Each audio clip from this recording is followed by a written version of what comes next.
amigos, muy buenos días o buenas tardes según el tiempo que nos den ustedes el hacernos el honor de poder atender a esta charla, esta entrevista. Les saludo a su amigo Jesús Pinilla y en estas charlas de café, hoy tengo el gusto de charlar con un muy buen amigo, un colega, emprendedor de toda la vida y que actualmente es presidente del Consejo de Administración de Dixie. Empresa. Hola amigos, muy buenos días o buenas tardes según el tiempo que nos den ustedes el hacernos el honor de poder atender a esta charla, esta entrevista. Les saludo a su amigo Jesús Pinilla y en estas charlas de café, hoy tengo el gusto de charlar con un muy buen amigo, un colega, emprendedor de toda la vida y que actualmente es presidente del Consejo de Administración de Dixie. Empresa pionera y líder en aplicaciones e implementaciones de servicios administrativos en conjunto con la firma SAP, empresa global que todos conocemos. Y Dixie está fungiendo como Nearshore Service Partner.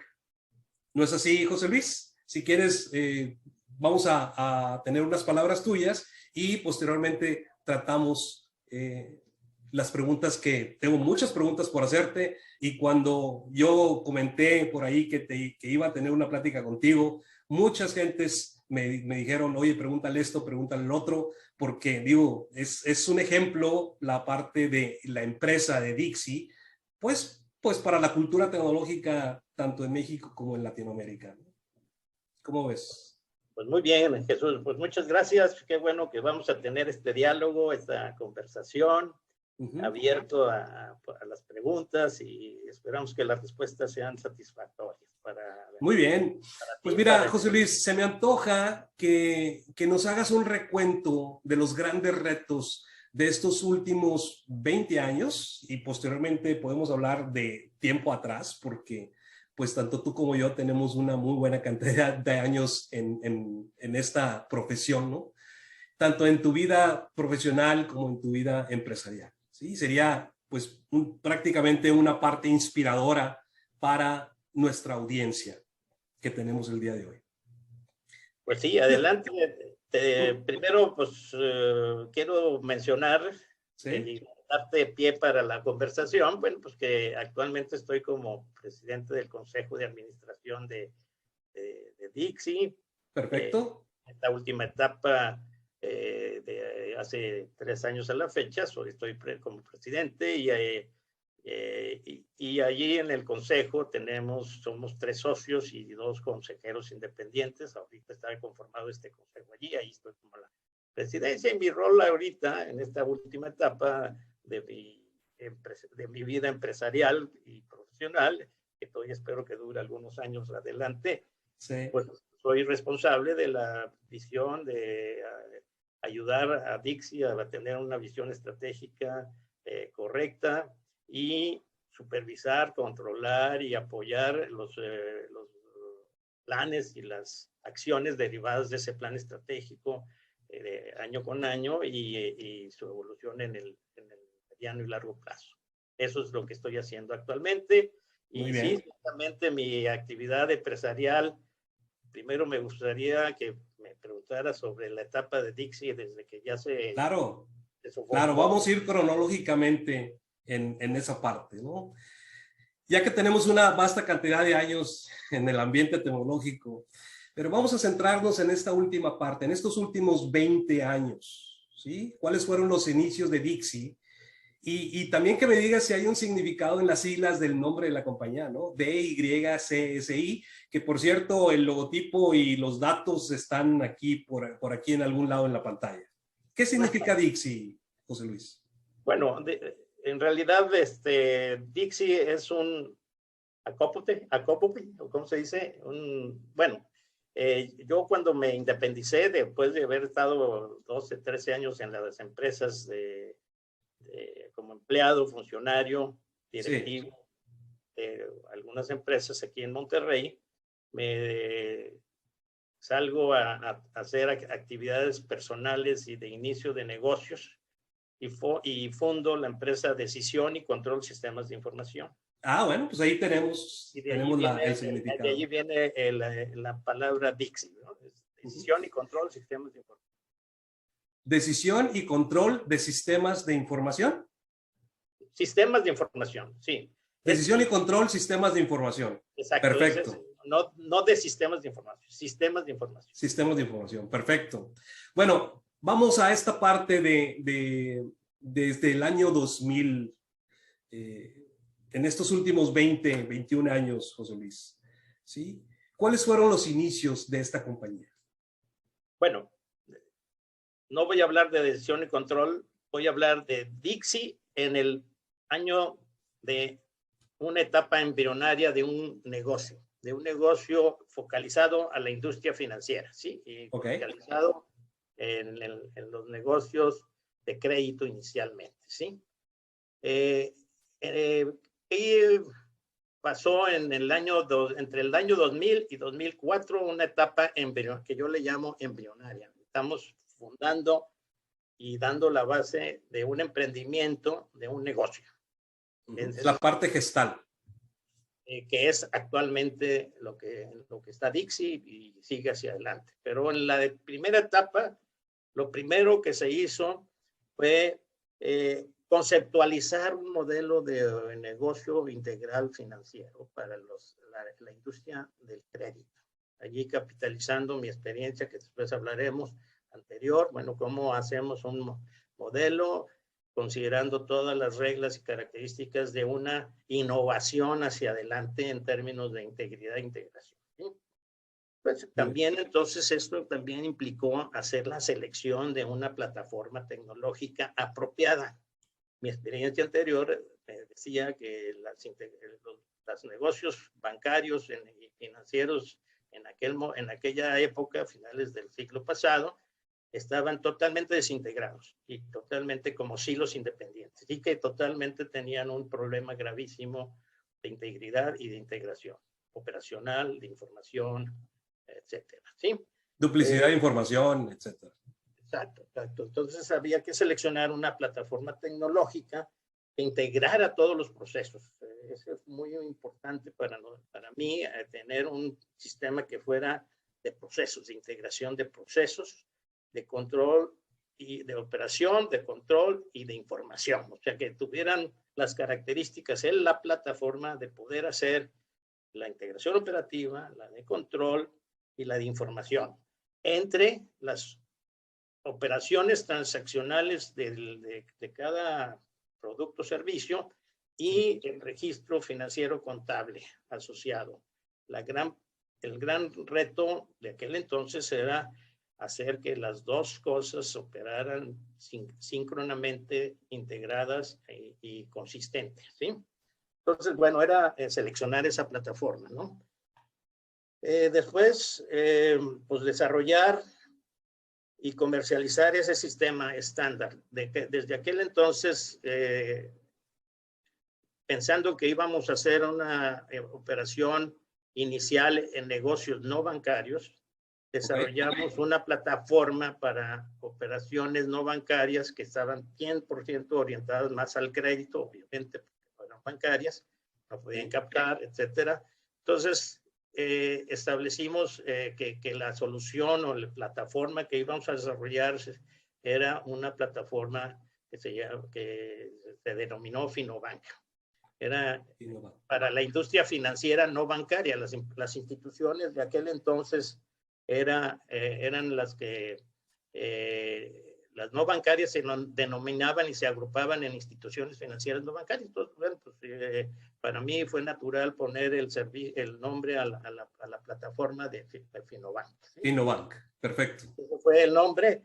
Ahora, las características de este servicio para desarrollar y comercializar el sistema Finobank era que, rompiendo en aquel entonces el asunto, pues era como un servicio en la red, y mercadearlo como servicio y no como una implantación y un cobro de una implantación. De un producto aislado, vaya. Un producto aislado, sino mantener un servicio de rentas, porque íbamos a orientarnos a negocios financieros no bancarios de relativa baja capacidad de inversión, pero que a su vez requería una plataforma muy robusta, completa de operación.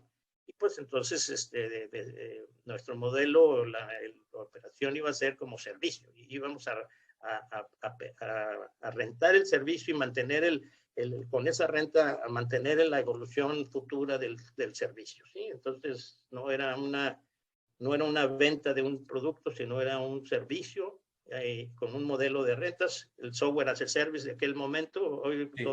Hoy es natural hablar de las nubes y de los aplicativos en la nube, pues casi con los chavos de ahorita dirían, oye, pues qué novedad era. Necesitamos trasladarnos al año 2000 y entender que en el año 2000 habían tronado las empresas .com y apenas había el inicio del... Exacto. Estábamos en los cierres. Bueno.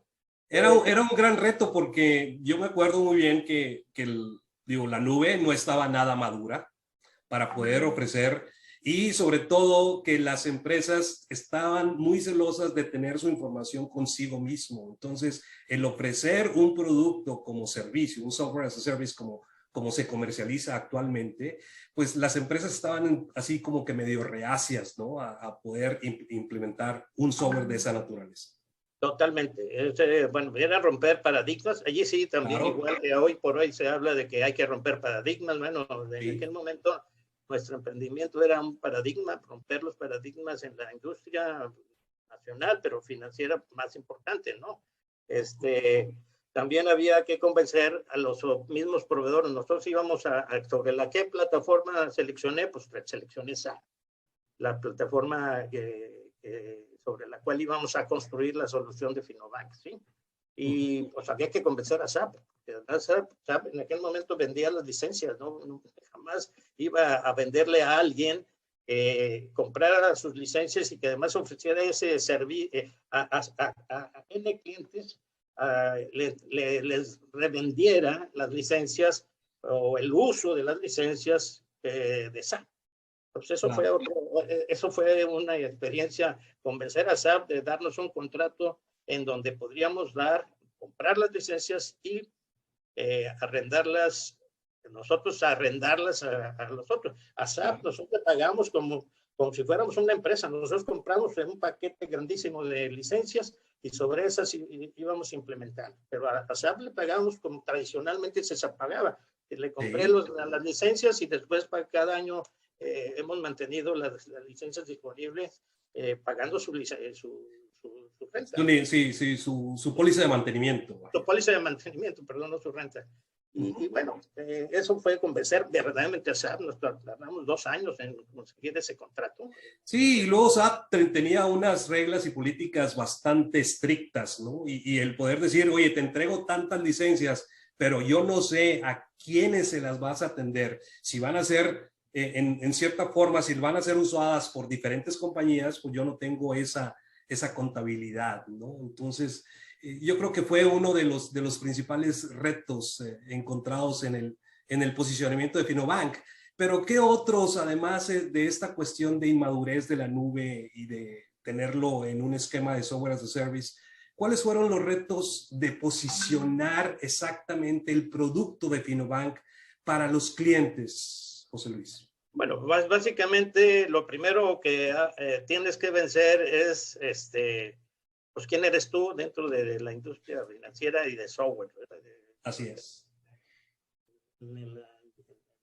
Entonces, no había quien ofreciera un servicio de software as a service financiero a las instituciones. Entonces, ¿cómo que vas a venderme tú y además yo no voy a tener la propiedad? O sea, el rechazo al concepto de propiedad, el entendimiento, pues tuvimos que evangelizar a la industria, y más a los negocios chicos. Y bueno, olvidemos de los grandes. O sea, hablar en aquel entonces a un banco de hacer software as a service o una empresa de tamaño mayor era pecado mortal. Digo, la puerta ni te escucho, ¿verdad?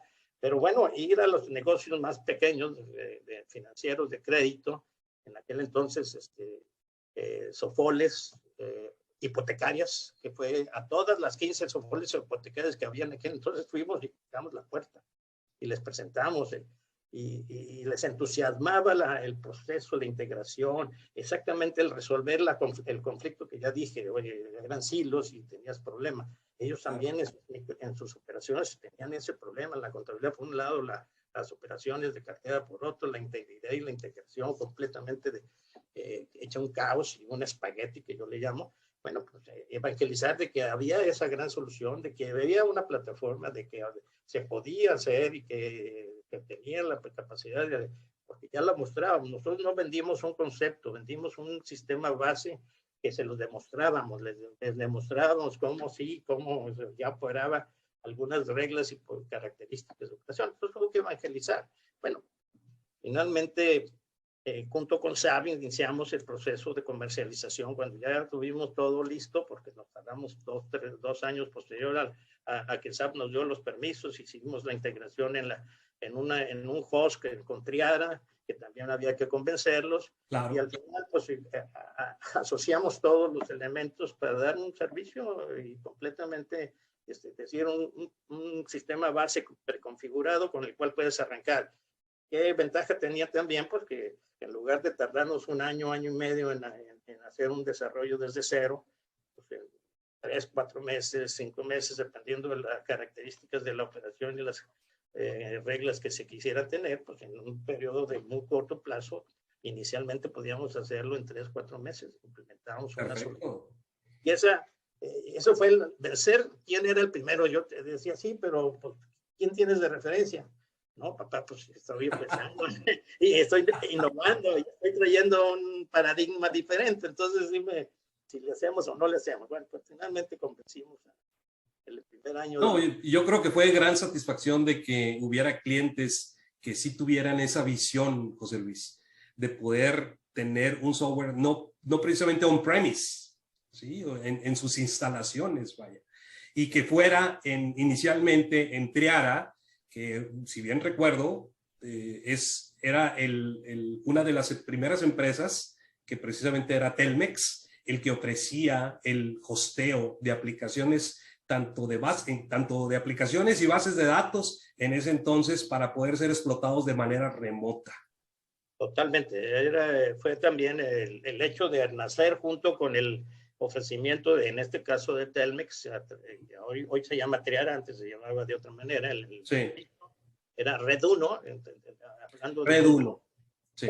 del nombre de la empresa que tenía el servicio, que inclusive era una red que después Pemex compró, o sea, antes de nosotros obviamente compraron Red 1, tenían 1 año o 2 de haberla comprado cuando nosotros llegamos a tocar la puerta, yo quiero costear una aplicación para esto y para el otro, y bueno, pues se animaron, nos dieron todas las facilidades, igual que SAP, nos tardamos un ratito en que sucediera, por eso nos tardamos 4 años en hacer un emprendimiento. Y otra cosa que también se me olvida decir del emprendimiento, y ahí lo dejo como un reto, sí. Los 2 socios que entráramos aquí a esto, no teníamos capital. Tuvimos el modelo de negocio y todo lo que tuvimos que hacer, la proyección del modelo de negocio a largo plazo, era que se requería una inversión de $1 millón para arrancar la operación de negocio. Y tuvimos otro año de búsqueda todos estos 4 años en paralelo se juntaron todas estas cosas de los grandes retos del arranque de la operación, del negocio, cómo salimos con $1 millón. Entonces, pues conseguimos un socio inversionista, un ángel. El otro reto fue que a la mitad del camino se nos echó para atrás y nos dejó embarcados, pero esa es otra historia. No, perfecto, José Luis. Y bueno, pues digo, los resultados se ven ahora, ¿no? Pero dime, ¿cuáles han sido los grandes logros? ¿Qué es lo que sientes tú al haber mercadeado o al estar mercadeando un producto como resultado de la experiencia de tus colaboradores? A lo que me refiero es prácticamente que una empresa, no nada más mexicana, sino regiomontana, haya desarrollado una aplicación como Finobank, ¿sí? Y haber podido lograr penetrar, pues, mercados que, pues, habían penetrado marcas internacionales, vamos a decir, ¿no?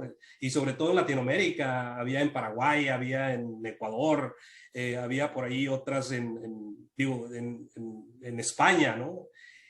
¿Cómo son esos logros? ¿Cuáles fueron esos grandes logros de la experiencia de haber desarrollado un software propio con tu misma gente.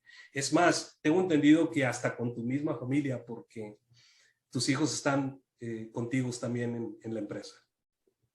Sí, bueno, realmente aquí hubo que ir aprendiendo, o sea, el concepto de haber arrancado la operación sobre la plataforma SAP. Y SAP pues, es un RP, por decirlo, yo lo llamo un Lego empresarial, ¿no? O sea, de funciones y operaciones empresariales, porque además está conceptualizado para aplicarse en N industrias. O sea, no estamos hablando de un sistema parametrizado, configurado, hecho para la industria financiera, ¿no? Entonces, el primer reto importante que teníamos que, junto con los colaboradores, pues es aprender de la industria financiera o entender los procesos de la industria financiera, productos, servicios y operaciones y reglas de negocio asociadas a ese proceso.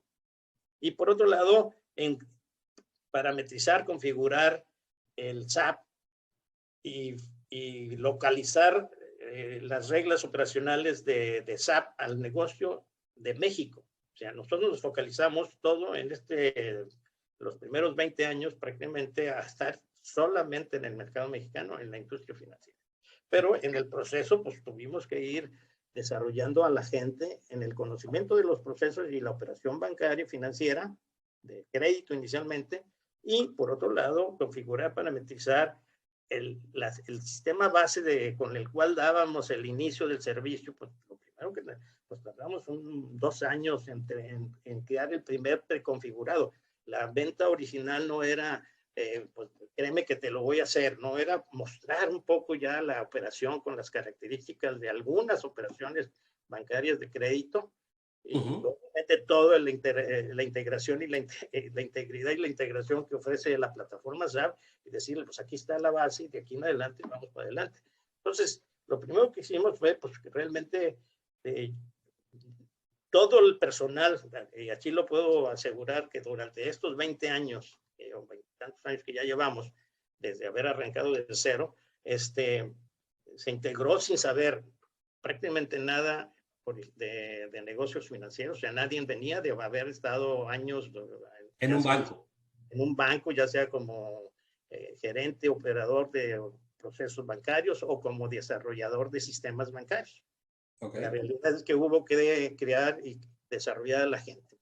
La clave de eso fue tener gente muy capaz, gente muy selecta. Nosotros llegábamos a tener procesos de selección que de 20, 30 posibilidades contratábamos a uno que reunía las características que teníamos, y los procesos de selección fueron clave para poder tener gente muy capaz que rápidamente captó la parte de operación de los procesos y los productos bancarios y financieros, y por otro lado rápidamente aprendió a saber utilizar el SAP, ¿sí?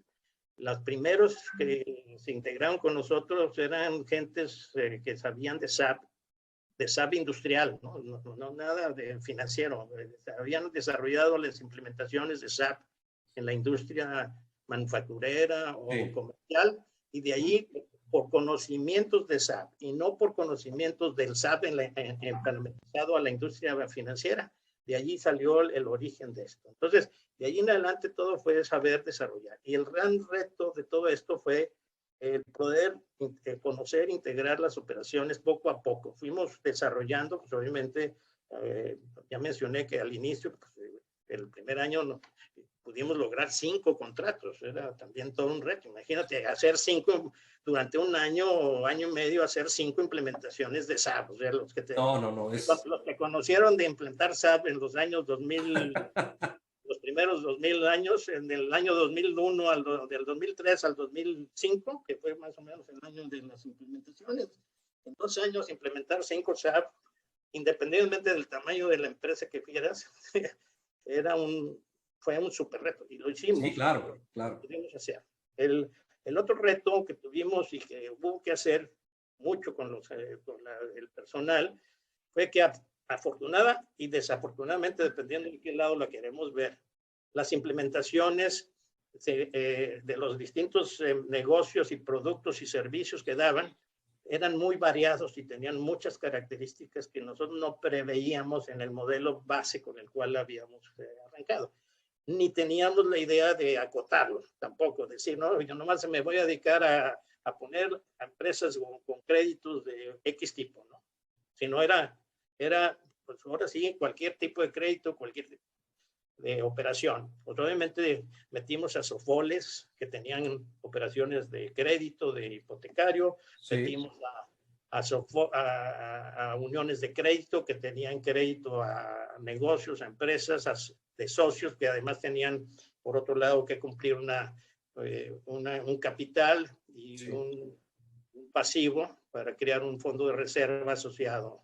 Y después vinieron otras instituciones. Tuvimos que ir ampliando y personalizando los tipos de productos, pero eso nos llevó al conocimiento profundo en el tiempo, ¿sí?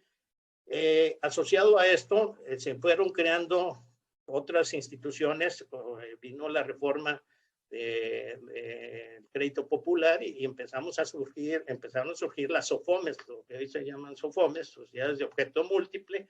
Esto se abrió todavía más.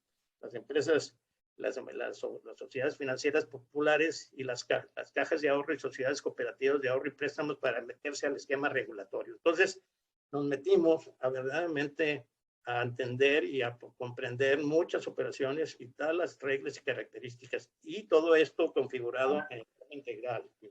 Esa fue la gran experiencia y ese es el gran desarrollo. Al final, pudimos hacer algo más importante. A lo mejor es algo que me quieres preguntar.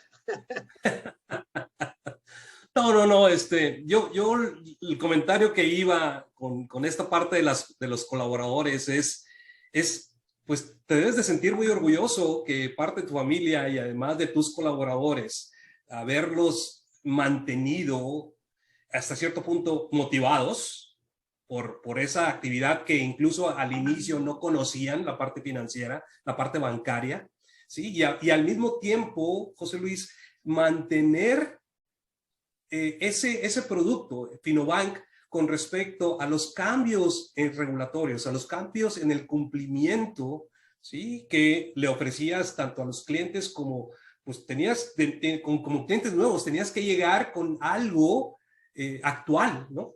En base a las legislaciones y las leyes que se tuvieran en ese momento, ¿no? O que también se tienen ahorita, que tú sigues mercadeando el producto. Sí, definitivamente. O sea, otra de las grandes necesidades que se desarrollaron en este último periodo, en estos últimos 20 años, fue el esquema de regulación de las autoridades mundiales y nacionales, porque de repente surge el gran problema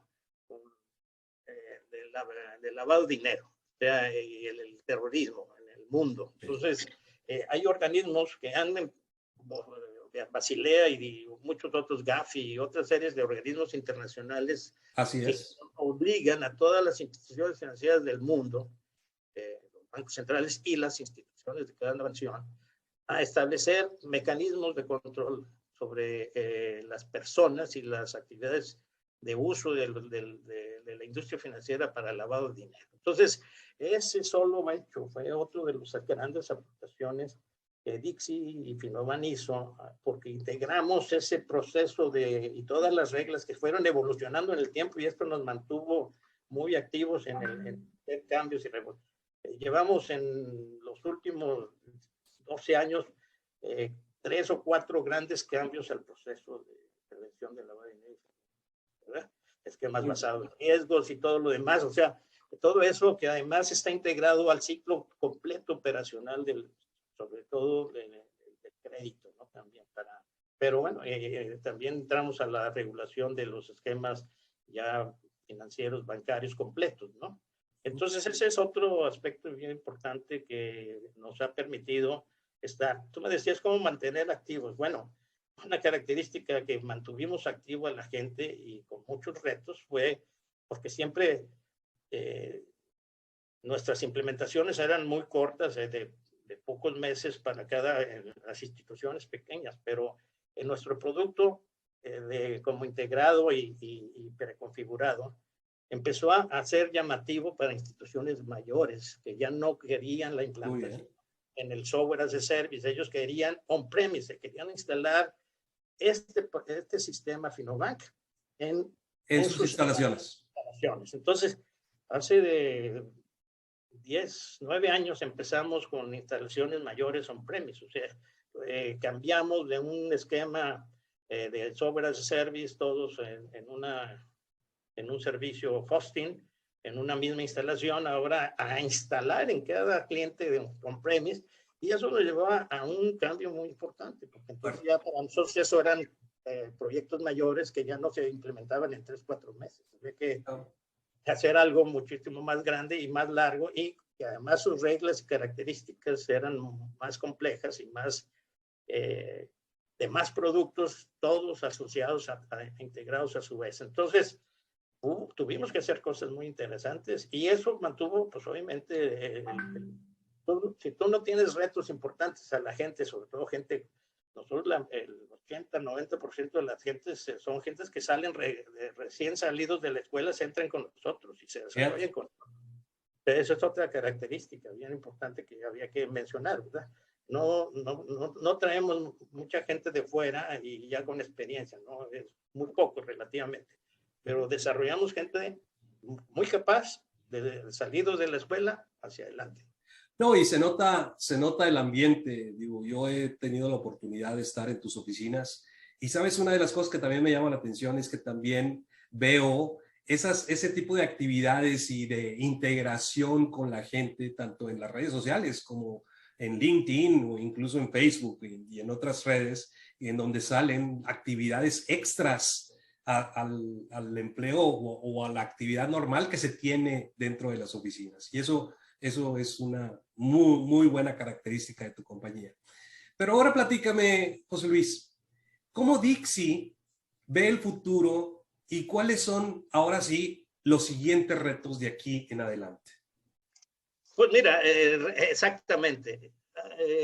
Qué bueno que me lo preguntas, porque hicimos hace 3 años o un poquito más planeación estratégica, revisamos nuestro modelo. Veníamos con Finoban en el mercado nacional y teníamos 40 empresas que habíamos implantado y que seguían siendo clientes. Obviamente en el software as a service, alrededor de 30 son software as a service, las otras son implementaciones on-premise, y además les damos el servicio y soporte. O sea, independientemente que no son software as a service, esas empresas a las que les hemos implantado el Finobank y sus versiones asociadas, incluyendo se me olvidó decirte que la joya de nuestra corona de este proceso fue la implantación completa de un core bancario en un banco, asociando toda la operación completa bancaria, no nomás de crédito, sino también todos los pasivos, que además era un grupo industrial, un banco de inversión, un banco ¿cómo le llama? Del segmento de banca patrimonial. No es un banco orientado al crédito, a la operación de consumo. Sí. No, es un banco, es un grupo un grupo financiero muy grande que había que tener, más adelante voy a hablar posiblemente de eso, en la transformación a tener un cliente único a nivel de todo el grupo y hacerle toda la implementación asociada a la operación integral, intercompañías operacionales entre el banco, la casa de bolsa, la casa de cambios, las sociedades de inversión, respaldar las operaciones cruzadas entre las instituciones y mantener una integridad e integración con el cliente como característica del cliente. Y esa fue nuestra gran joya en este modelo de Finobank hasta llegar a ese culmen. Pero llegaba el momento de hacer una revisión, venía la transformación digital, el avance de mucha operación de digitalización y la competencia en muchos sentidos. Entonces, realizamos una planeación estratégica en 2 etapas y en 2 niveles, ¿verdad? Uno viendo el resto de la transformación digital que ya mencioné y el otro viendo la evolución de los negocios financieros. Revisamos nuestras fortalezas, debilidades, riesgos y oportunidades asociadas tanto a la tecnología como por el lado de la digitalización, como la transformación de los negocios financieros y sus formas de operar, ¿no? Okay. Y pues obviamente decidimos capitalizar nuestra experiencia de esos 20 años en la plataforma de SAP, por un lado. O sea, ¿qué derivamos de planeación estratégica? Que teníamos una altísima capacidad de operación en la industria financiera con la plataforma de SAP a nivel mundial. Sin tener mayor conocimiento, creemos que somos la empresa que 100% se ha dedicado a la industria financiera toda la vida, desde el año 2003, 2004 a ahorita, 100% en la plataforma con toda de SAP aplicada a la industria financiera y al conocimiento de la evolución de SAP en las soluciones hacia la industria financiera, porque SAP allí también más o menos alrededor del año 2000 también focalizó desarrollar más específicamente características para la industria financiera. Y derivó allí con el SAP Banking, ¿no? O sea, el producto, cuando algo curioso que pasó con el contrato de origen, cuando nosotros nos les pedimos que nos dieran opción de poder implementar en Internet con hosting y además derivar la renta, nos dieron el contrato, nos felicitaron, ¿verdad? Porque nosotros nos adelantábamos a su plan de negocios para salir para dar el servicio de SAP en la red y rentar sus licencias, hacer la renta de uso. Pues nos estamos adelantando prácticamente 10 años a su plan de negocio. O sea, fuimos de otra manera como observados a ver qué tan bien nos iban, ¿no? Bueno, finalmente SAP sale con esta solución de industria financiera y en los últimos años estaba focalizado a tratar de impulsar muy fuertemente la implementación a nivel mundial de SAP, ¿no? Y recientemente, en este año del 2020 y 2021, hizo ya una decisión de separar el negocio de SAP Banking en una nueva joint venture con una empresa que se llama Fioneer, que está invirtiendo una gran inversión para promocionar y terminar de desarrollar y evolucionar la solución, vender el software en la nube, el SAP for Banking, ahora el Cloud for Banking, o sea, está un producto de Cloud for Banking. Es el equivalente de Finobank porque ya son procesos preconfigurados, sí. Pero a nivel, vamos a decir, de bancos mayores o de segmentos de industria mayores de la industria financiera. Okay. Y eso es Cloud for Banking. Entonces, nosotros dijimos, oye, pues qué mejor, si nosotros nos asociamos allí, vamos por ahí, vamos juntos y vamos a ayudarles a implementar. Tenemos la super experiencia de implementar SAP. Claro. En el negocio financiero y saber las características de Cloud for Banking, pues es un paso muy, muy sencillo para nosotros, relativamente. Y estamos ya capacitándonos al 100 con todo esto y ya desde el año pasado y este año ya hemos hecho algunas operaciones, primero con SAP y ahora con Fioneer. Tenemos contratos de ser proveedores de SAP y de Fioneer para implementar las aplicaciones bancarias. Excelente. Ya iniciamos esto en Estados Unidos, ya tenemos año y medio de haber empezado y ahí vamos para empujar muy fuerte. Eso es por un lado. ¿Y qué vamos a hacer con el negocio de México? Bueno, el negocio de México lo vamos a mantener, o sea, no nos vamos a...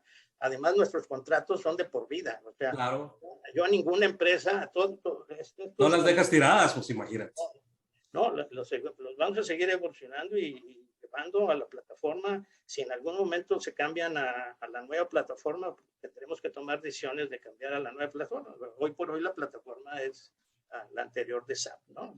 O sea, Fioneer va a ser un nuevo y está evolucionando lo que tenía SAP, ahora una nueva versión y nuevas características.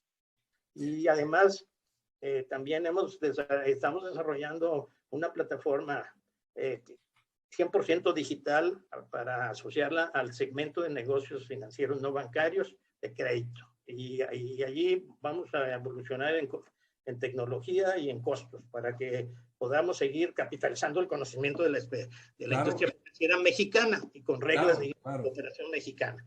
Entonces, en eso estamos. Eso fue... No, perfecto. Y es la globalización y es la transformación. Claro, claro. Todos vamos para allá. No, pues estoy seguro que en base a toda la experiencia que han tenido en esta parte de las empresas financieras, no veo el por qué no vayan a tener éxito posteriormente. Quizás se enfrenten a nuevos retos, sobre todo en la parte que me dices en Estados Unidos, para poder hacer negocios también en Estados Unidos. Y esa es una parte que me gustaría dejarla para otra plática cuando ya haya pasado algo de tiempo, ¿no? Pero, Sí. José Luis, déjame, como comenté al principio de una vez que ya vimos cuáles son el futuro de Dixie y los proyectos que estamos manejando, vamos a remontarnos un poquito antes de ese año 2000.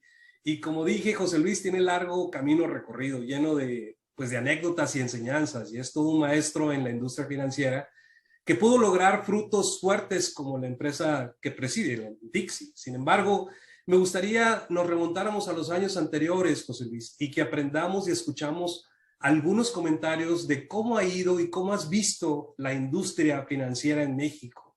¿Qué nos puedes platicar para las nuevas generaciones que están viniendo? Bueno, pues gracias. Son 50 años de estar en la industria financiera. Claro. Voy a hablar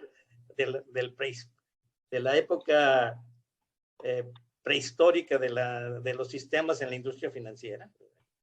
Yo desde los inicios de los 70 me inserté en los negocios financieros y nunca he dejado de estar pegados a ellos.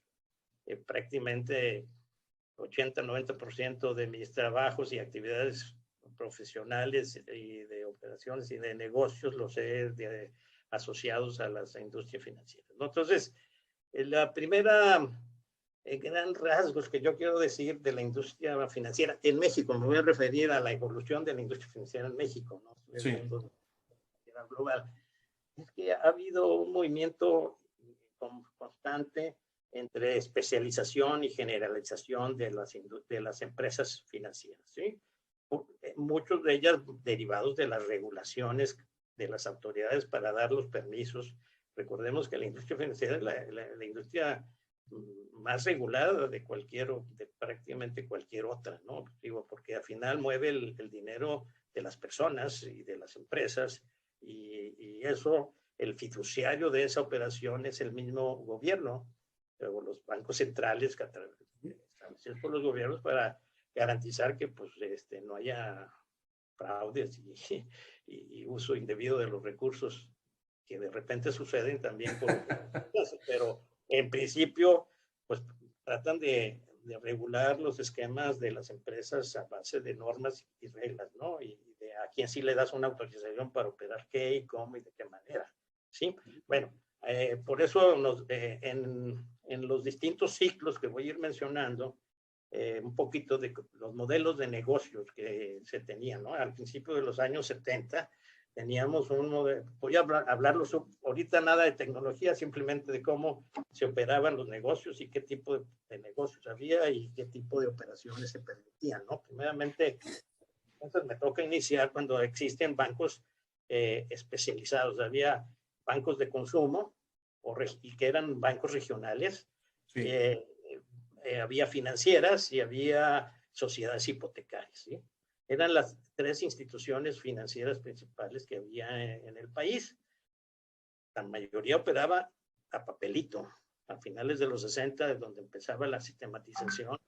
Ahorita hablo un poquito de eso, pero los bancos regionales ¿por qué? Porque se establecían el Banco de Zacatecas, el Banco Regional del Norte, el Banco Comercial de Michoacán, de Tabasco, de esto, ¿no? O sea, eran bancos regionales operando en forma para solamente captación de recursos del público y prestar al público, personas físicas y personas morales de empresas pequeñas. Este era el principal objetivo de esos bancos. Estaban regulados para no meterse más allá. Las financieras eran las empresas que captaban por el lado de pagarés de las empresas industriales mayores del país, ¿sí? Sacaban pagarés y certificados y cosas de esas captaban, y el crédito era para también apoyar a las grandes empresas en sus operaciones de financiamiento mayores, ¿sí? Vamos a decir mayores, y a ciertos sectores como también el agropecuario, en negocios no asociados a empresas agropecuarias de X tamaño, ¿no? Muy bien. Y las hipotecarias, que solamente captaban certificados hipotecarios y prestaban para la construcción de vivienda o de desarrollos inmobiliarios de un tipo, y el crédito a las personas para la vivienda. Eso era, para finales de los 70, la regulación cambia y rompe el esquema de bancos o organizaciones especializadas, y se genera lo que se llama banca múltiple. Hoy por hoy, si vemos las razones sociales de los bancos, habla de sociedades de banca múltiple. Sí. Que rompieron los esquemas y ahora sí podían ofrecer a todos los varios servicios y a todos los segmentos del mercado, tanto de personas como de físicas, como personas morales y de grupos industriales y comerciales de todo tipo, ¿no? Entonces hay vamos a decir, generalización. Después hay un momento importante porque vamos a decir que durante esos primer década que me tocó estar a mí, me tocó ver cómo pasamos de bancos, de instituciones especializadas a generalistas, y me tocó hacer un proceso de integración operacional entre todo tipo de instituciones. Se formó, yo formé parte del grupo Serfín, pasamos a hacer el famoso grupo Serfín y el Banca Serfín. Nomás para darles una idea, pues en esos 5 o 6 últimos años de la década, fusionamos las operaciones entre 35 empresas de distintos bancos regionales, financieras y hipotecarias, las fusionamos, ¿sí? Y por eso se llamaba Serfín, Servicios Financieros Integrados. Exacto, Serfín, eso es lo que significa, ¿no? Y había no lo tengo aquí en la oficina, tengo al señor Serfín, un águila ¿Sí? que abría las alas y decía bienvenido al grupo Serfín, a Banca Serfín. Bueno, es un detalle. Lo que ahora viene siendo Santander. Pero después viene algo muy importante, que es la transformación de los medios de pago. O sea, si vemos allá, toda la operación anterior, en los 70 y los 60, todo era en papel. El documento de pagos era el cheque. No había, obviamente el efectivo por otro lado, pero el único instrumento para pago se llamaba cheques. Y eran cheques físicos. Y toda esa operación no se hacía en un pago formal si no fuera con un cheque, ¿verdad? Pero bueno, empieza la transformación de los medios de pago y sale la industria de los medios de pago que se asocia a la operación de los bancos, ¿verdad? ¿Y qué sale? Pues eso principalmente inicia con un concepto de un crédito dado, un crédito revolvente para que la persona, y solamente a las personas físicas inicialmente, se les daba una tarjeta, se asociaba una tarjeta para que pudiera hacer pagos, comprar servicios en cualquier momento, en cualquier lugar. Se inicia para bancos, un banco lo emite por primera vez y lo empieza a operar en sus propias redes de asociación de comercios con la operación. O sea, era una red cerrada en donde solamente los comercios asociados al mismo banco que da la tarjeta se podían hacer esas operaciones. Pero rápidamente surge la oportunidad de ir haciendo una asociación mucho más rápida de los servicios integrados y empieza a evolucionar para que los procesos de uso de las tarjetas emitidas sea por múltiples bancos y que sean asociadas las cuentas de los servicios de recepción de pagos a través de tarjetas. Se genera la manera de hacer ese proceso también múltiple, de tal manera que un banco emisor de una tarjeta pueda utilizar el tarjetaviente en cualquier parte donde esté un comercio asociado a un proceso que se llama adquirente. Un banco, los puntos de venta de los comercios y de los negocios que recibían pagos con los medios de la tarjeta tienen que estar asociados a un banco adquirente donde le van a depositar el dinero que se va a pagar con el crédito que dio el banco. Y entonces entra todo el ciclo de integración business to business. Este es el primer gran sistema de operación business to business que evoluciona poco a poco desde un modelo local cerrado a un modelo abierto nacional y después global. Y evolucionan a que todos los bancos de todo el mundo emitan posibilidad de estar asociados con reglas estándar y mecanismos de control y de vigilancia, compensaciones, liquidaciones interempresas. Entonces, yo nomás quiero dejar claro que este fue un modelo que revolucionó la necesidad de operación de los bancos, del modelo de los bancos, y empieza por crédito, pero después ya también asocias el débito, o sea, ya ahora tu débito ya no es un cheque solamente, sino también puede ser utilizado tu dinero depositado en un banco, dado en una tarjeta para que utilices el pago en cualquier momento. Y operaciones 24 por 365 días al año, que rompe también otro gran esquema de operación. Era otro paradigma que no se tenía antes en los 70, pero en los 80 ya es una operación que empieza a integrar operaciones de pagos en 24 por 365 en ubicaciones sin límite de ubicación, ¿no? Obviamente se establecen los cajeros automáticos para que puedas disponer de efectivo sacando del cajero, las terminales punto de venta asociadas a las ventanillas, algunas con dispositivos especializados y otras integradas a las ventanillas de los comercios para que entren directo, y evoluciona todo esto. Obviamente ya mencioné banco emisor, banco adquirente, los switches de transportación tipo, el más conocido en México es el PROSA, pero bueno, a nivel mundial hay muchos switches que conectan las operaciones y cobran por el transporte del mensaje y en fin, ¿no? Obviamente el sistema autorizador, el sistema compensador liquidador, los órganos de gobierno, principalmente manejado por las marcas Visa, Mastercard, American Express, etcétera, que son los que hacen el proceso de normas y estándares de la industria, y además son parte del proceso compensador y liquidador a nivel mundial. Y, en fin, eso es lo que pasó en esa época de los 70. ¿Qué pasa en los 90, no? En los 90 se consolidan las empresas como grupos. Ahí en México, estoy hablando de México, pasa la crisis de los bancos y terminamos vendiendo la banca a los extranjeros. La banca mexicana termina siendo rescatada y formando grandes grupos grandes grupos financieros extranjeros, principalmente.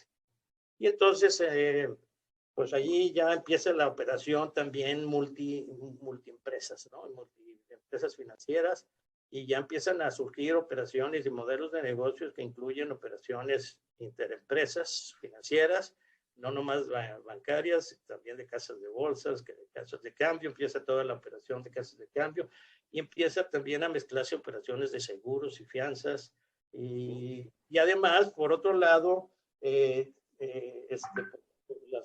empieza a haber la necesidad de empujar un esquema regulatorio y de incorporación de la industria de las empresas no bancarias propiamente en México, ¿no? Entonces, y crear un concepto que inicialmente la ley del ahorro y crédito popular de cuando entró Fox al gobierno, se habla de poder incorporar a las cajas de ahorro y a sociedades cooperativas que no estaban respaldadas con el gobierno, a que entren en un mercado de regulación y de supervisión y de profesionalización. De allí es donde surge la posibilidad de poder hacer un negocio Finobank, Software as a Service, para ese segmento de industrias principalmente, ¿no? Entonces, ¿y qué pasa en el periodo de los últimos 20 años de ese negocio? Pues bueno, pues hoy por hoy viene ya mencionado lo que es que ya poco a poco las empresas financieras pues ven el asunto de la disponibilidad de los medios electrónicos en las manos de los clientes y de necesidad de operar cerrar hacia adentro con el core bancario solamente asociado a la operación interna de cada institución, pues finalmente llegamos a la necesidad de operar centrados en el cliente. O sea, los clientes empiezan a tener necesidad y el banco empieza a ofrecer primero conexiones fuera de físicas del lugar, de la sucursal física, sino también empezamos a tener call centers, medios de conexión entre operaciones. Y me adelanto pues propiamente a lo que hoy lo estamos viviendo, ¿no? Digo, el cliente al final tiene una posibilidad de tener operaciones cruzadas con Definitivo. las financieras. A eso le llamamos omnicanalidad, o sea, tú cómo te asocias a un cliente desde una institución financiera a través de un ciclo que él puede empezar en una laptop, en un celular, irse a una laptop, irse a una tablet. No, incluso en redes sociales y todo eso. Irse a la sucursal y cómo poder unificar la experiencia del cliente a través de un multicanal de contacto y de que los procesos, ese es el gran reto de la industria financiera que viene delegado y heredada, de operaciones en silos distintos, de miles a veces cientos y hasta miles de procesos y de sistemas desconectados en el famoso espagueti que ya mencioné.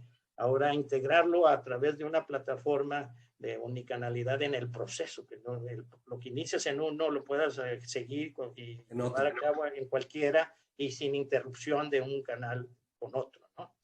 Y eso pues, realmente implica también un reto muy fuerte para el core bancario, porque por un lado tienes la necesidad de crear muy dinámica y evolucionando mucho el contacto con el cliente, las características y la operación, pero por otro lado tienes que tener un core bancario muy robusto para que soporte la operación y evolucione con no tan rápido desde el punto de vista del contacto con el cliente, pero sí desde el punto de vista que tienes que mantener la integridad, la integración y la regulación vigente asociada a la operación. Muy bien, José Luis. Pues mira, realmente fue una clase de historia, fueron grandes épocas. La gente que está viviendo ahorita la experiencia, como tú lo dices, la experiencia de clientes en servicios financieros, no se imagina lo que hubo detrás en todos esos años que nos mencionas. Pero, ¿qué pasa ahora y cuál es el futuro con los nuevos negocios financieros denominados fintechs? ¿Y cómo ves a Dixie? ¿Cómo ubicas a Dixie al respecto? Bueno, realmente retomo el punto de la especialización y la generalización, ¿verdad? O sea, y quiero más o menos mencionar que las disponibilidades tecnológicas actuales, que esa es la clave. Sí. Y es parte de lo que no mencioné más o menos los modelos y las formas de los productos que necesitaste evolucionar en el tiempo e integrarlos, ¿no? Okay. Pero las disponibilidades tecnológicas, si te hablo también que de los 70 yo empecé a programar con 512 KB de memoria y sí. Un lenguaje ensamblador, assembler. Antes de pasarme y rápidamente me pasé al COBOL y los crecimientos en capacidades disponibles de tecnología pues dieron capacidad de poder hacer cosas cada vez más poderosas y de información. Los administradores de las bases de datos, yo inicié que sin tener bases de datos, había nomás cintas y había que grabar y hacer juegos de muchas cosas para... Relaciones entre tablas, relaciones entre archivos. No, definitivamente y obviamente los lenguajes, la evolución de los lenguajes y de las disponibilidades tecnológicas. Empezamos con los mainframes, grandes centrales de proceso, después llegaron las minis, descentralizamos las operaciones y creamos en un mismo banco, llegamos a tener 10 centros de procesos operando en las distintas regiones.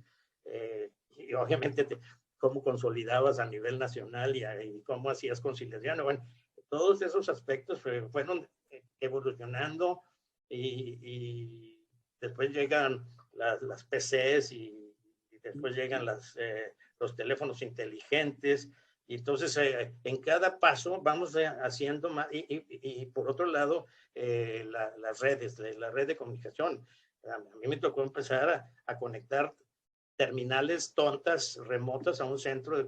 Esa fue la primera gran descentralización para capturar información en el punto de origen, pero solamente para registrar unos cuantos datos y se acabó.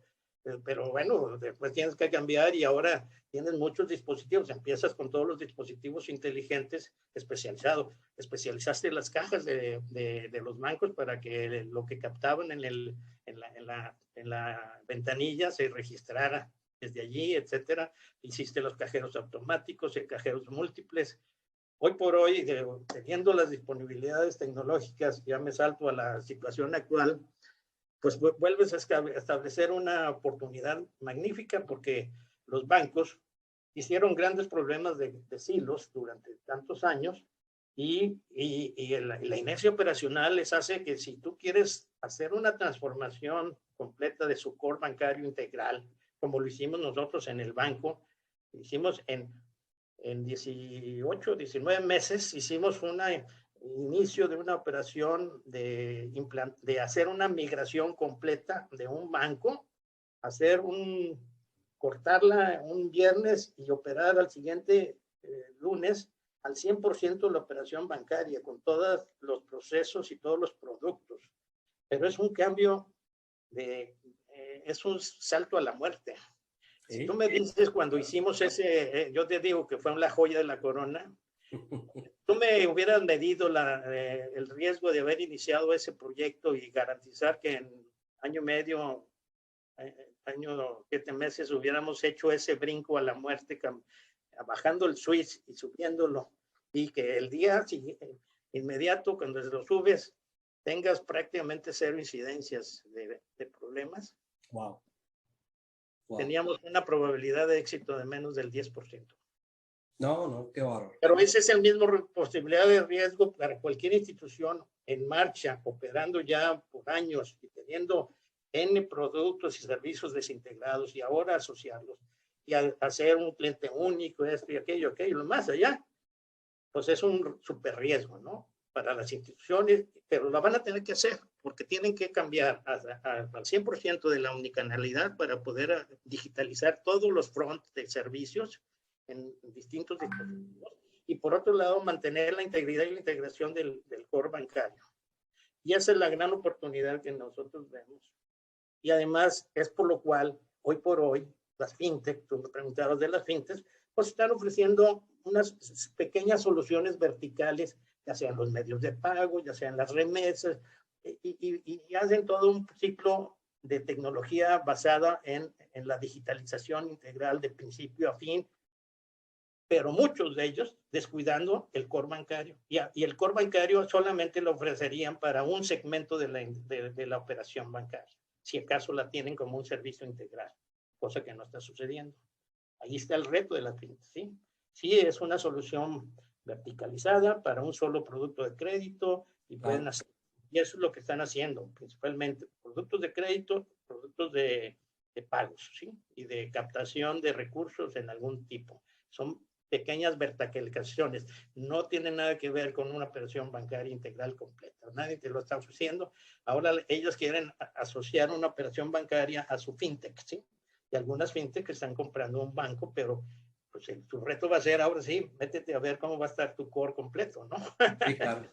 Bueno, sí, la parte del backbone es una parte súper importante, ¿no? Porque la parte de cómo obtener la información y cómo consultarla, etcétera, y cómo actualizarla y cómo mantener una administración de cartera, sobre todo, eso es una de las partes importantes. Oye, y el esquema regulatorio, es otro de los puntos más difícil de ellos, va a ser completar tu esquema regulatorio y estar de acuerdo. Es más, dentro de las fintechs aquí en México está muy claro, tienen que respetar el 100% de la regulación de prevención del lavado de dinero, y eso está generando porque es muy fácil decir, oye, pues yo nomás me brinco eso y hago la operación, como le llaman, plain vanilla, ¿no? O sea, planita sin mayores esquemas regulatorios. Pues sí, digo, le quito toda esa situación y vuelve a una situación muy simple relativamente, ¿no? Y eso no quiere decir que no hagan un gran trabajo haciendo una operación digitalizada con mucha flexibilidad y amabilidad al usuario, que eso lo hace pues muy atractivo, pero el concepto detrás y el riesgo y la regulación detrás, esa es una cuestión muy importante, que muchos de esos negocios no están, para empezar, no se canalizan a buscar una integración completa de muchos productos y servicios. Entonces, ahí está un poco el reto. Y además está la oportunidad de que los bancos transformen su parte de operación back core y a su vez ligarlos con un front dinámico 100% digital, que es parte de lo que nosotros estamos haciendo como Dixie, ¿no? Y estamos evolucionando en ese sentido y dando ese servicio y ese apoyo a Fioneer y a SAP para seguir adelante, y nosotros obviamente capitalizando nuestra experiencia en la industria, y ya es de una experiencia muy amplia y completa con el conocimiento y la regulación, y aparte vamos a tener que aprender de la regulación localizada en Estados Unidos. En Estados Unidos ahora. En otras partes del mundo, ¿no? ¿No? Pues mira, definitivamente es una cuestión muy interesante, y sobre todo para las personas que nos están viendo, el acercarse a personas o a equipos, empresas 100% experimentadas en este tipo de disciplinas, el haber pasado por toda esta serie de etapas, ¿no? Porque pues prácticamente fue un repaso histórico, ¿no? Pero José Luis, para terminar, ¿quieres enviar un mensaje a la audiencia, sobre todo a aquellos que nos están precediendo en este camino de implementación de tecnologías? ¿Sí? Porque el tiempo ahorita ya está. Como ven, José Luis tiene temas, digo, va a estar súper invitado para las siguientes pláticas. Es una leyenda viviente en la parte de finanzas, en la parte de servicios financieros, en la parte de implementación de sistemas para servicios financieros. ¿Qué le pudieras decir por lo pronto a la audiencia, José Luis, en este camino de implementación de tecnologías? Pues básicamente, digo, una primera idea que se me viene a la cabeza es, pues, digo, la industria financiera como el centro de las operaciones de traslado de dinero o de valor de dinero asociado al dinero entre empresas, pues es una industria mundial y es necesaria mantenerla y regularla correctamente. Y a su vez, las capacidades y las disponibilidades tecnológicas nos abren muchos caminos. Algo que yo les quiero compartir de mi experiencia es que en esta industria hay que aprender a desaprender para volver a aprender. Y eso es clave para decir, nada de lo que tenemos en el pasado y lo que hemos hecho en el pasado es garantía de lo que va a ser y va a suceder.